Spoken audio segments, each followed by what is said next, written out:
আজ বিকেলে দেখা করবে তো? আবার হবে তো দেখা, এ দেখাই শেষ দেখা নয় তো। তার মানে দেখা করবে না? তাহলে বলেছিলে কেন দেখা করবে? আমি তোমার কাছেই ফিরে আসবো, তোমায় আবার ভালোবাসবো। এটা শ্যামল মিত্রের সেই কালজয়ী গান তো? তুই এত পুরানো গান শুনিস? আমি তোমার ছেলে হতে পারি বাবা, কিন্তু গান শোনার দিক থেকে আমি তোমার থেকে কম কিছু না। আমি তোমার কাছেই হুম হুম হুম হুম, তোমায় আবার হুম হুম হুম হুম। রাখো তোমার ভালোবাসা। এমনিতেই কাল রাতে আমায় গুড নাইট না বলে ঘুমিয়ে পড়েছিলে, মনে আছে? প্রাণ চাই চক্ষু না চাই।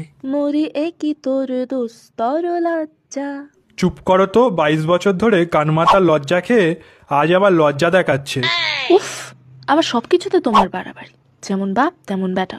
উফ, আমাকে তোমাদের মাঝে টানছো কেন?